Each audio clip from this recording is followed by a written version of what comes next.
Bonjour et bienvenue. Alors aujourd'hui, on va se poser une question assez simple en apparence. Comment les entreprises communiquent avec leurs clients à l'heure du tout numérique? Eh bien, la réponse, elle tient en un seul mot, un mot-clé même, l'omnicanal. On va décortiquer ensemble ce que ça veut dire, très concrètement. Et pour nous guider, on a ce schéma. Pensez-y comme notre feuille de route pour cette analyse. Parce que, oui, il raconte une histoire. Et une histoire plutôt fascinante. Celle d'une véritable transformation dans la relation entre une marque et son public. Allez, on suit le guide. Bon, au cœur de cette histoire, il y a un personnage principal, celui qui a tout changé, le consommateur moderne. On l'appelle aussi l'omniconsommateur. C'est vraiment son comportement qui a mis le feu aux poudres et qui a déclenché toute cette révolution. Un omni-consommateur. Qu'est-ce que ça veut dire au juste? Eh bien, c'est assez simple. C'est la personne qui s'attend à pouvoir, par exemple, commencer une recherche sur son smartphone, la continuer tranquillement sur le site web, poser une petite question sur les réseaux sociaux, et puis, pourquoi pas, finaliser l'achat en magasin. Et tout ça sans la moindre anicroche, sans la moindre friction. L'expérience doit être totalement fluide, continue. Alors forcément, face à ce comportement complètement nouveau, les entreprises ont dû réagir. Et pas le choix, il fallait s'adapter et vite. Bien sûr, cette adaptation ne s'est pas faite du jour au lendemain. Non, elle a suivi une évolution assez logique, en 4 grandes étapes qu'on va parcourir maintenant. Au tout début, c'était simple. On avait le canal unique, la boutique du coin, par exemple. Point. Puis est arrivé le multicanal. Là, on a la boutique et un site web. Le problème, les deux ne se parlaient pas du tout, ils fonctionnaient en silo. L'étape d'après, c'est le cross-canal. Ah, là, on commence à créer des ponts. Le fameux click and collect, c'est l'exemple parfait. Et enfin, le Graal, l'objectif ultime, l'omnicanal. Là, tous les canaux sont hyper connectés pour offrir une seule et même expérience, totalement centralisée pour le client. Et c'est là le vrai changement de paradigme. C'est vraiment le point crucial. On arrête de penser en termes de canaux de vente séparés et on commence à penser en termes d'un seul écosystème de contact qui est complètement unifié. La différence, croyez-moi, elle est énorme. Pour que ce soit bien clair, prenons une image. Le multicanal, c'est un peu comme si on appelait une grande administration. On parle à un premier service, puis à un deuxième, puis à un troisième, et à chaque fois, ils ne se partagent aucune note. On doit tout répéter depuis le début. C'est épuisant.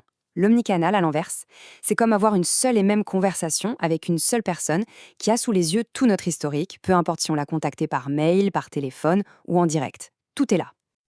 Ok, maintenant qu'on a bien compris le pourquoi de ce changement, passons au comment. Concrètement, comment une entreprise s'organise en interne pour réussir à construire cette fameuse expérience fluide? Eh bien, la réponse, elle se trouve vraiment au cœur de la machine. Et ce cœur de la machine, c'est ce qu'on appelle le centre de relations clients, ou CRC. Attention, on est bien loin du simple centre d'appel d'autrefois, hein. Non, là on parle du vrai centre de commandement, le pôle névralgique qui va piloter absolument toutes les interactions avec les clients, quel que soit le canal qu'ils utilisent. Alors, pour mettre sur pied un CRC aussi performant, l'entreprise doit s'appuyer sur 4 piliers fondamentaux. On va les regarder ensemble, un par un. Le tout premier pilier, les équipes. Fini l'organisation super rigide d'avant. Aujourd'hui, on crée des équipes spécialisées. Par exemple, une équipe qui gère uniquement les réseaux sociaux, une autre qui s'occupe des clients les plus importants, ou encore des experts pour les pépins techniques un peu complexes. L'idée, c'est simple, la bonne réponse donnée par la bonne personne au bon moment. Deuxième pilier, les métiers. Parce que oui, chaque type d'interaction demande une compétence bien particulière. On a le téléprospecteur qui va initier le contact. Ensuite, le télévendeur, lui son rôle c'est de concrétiser la vente. Et enfin, le téléconseiller, qui est là pour le suivi, le support et la fidélisation. C'est une vraie chaîne de valeur, mais une chaîne humaine. Troisième pilier, et pas des moindres, la multitude de points de contact. Aujourd'hui, un client peut très bien commencer une conversation sur WhatsApp, la poursuivre par email et la conclure par un coup de fil. Le vrai défi pour l'entreprise, c'est de réussir à maintenir une seule et même conversation cohérente à travers tous ces canaux. Le but, c'est de ne jamais, jamais perdre le fil. Et enfin, le quatrième et dernier pilier, c'est un peu le ciment qui lie tout le reste, la technologie. Forcément, pour orchestrer une symphonie aussi complexe, il faut les bons outils. Et au cœur de tout cet arsenal technologique, il y a un véritable chef d'orchestre, le fameux logiciel CRM. Le CRM, donc, ou GRC en français, pour gestion de la relation client, c'est quoi? En gros, c'est le cerveau de toute l'opération. Imaginez une énorme base de données centrale qui va connecter absolument tous les canaux et qui va rassembler toutes les conversations en un seul endroit. C'est ça qui permet d'avoir la fameuse vision à 360 degrés du client. Bon, voilà, on a maintenant toutes les pièces du puzzle. Le client et son comportement, la stratégie de l'entreprise, l'organisation interne et les outils. Il ne reste plus qu'à tout assembler pour voir à quoi ressemble l'image finale. Et là voilà, cette vue d'ensemble. Là, tout devient limpide. On voit très clairement le lien de cause à effet. Tout part du consommateur et de son comportement. C'est ça qui a forcé les entreprises à faire évoluer leur stratégie, et cette nouvelle stratégie a rendu indispensable une toute nouvelle organisation interne, le fameux CRC.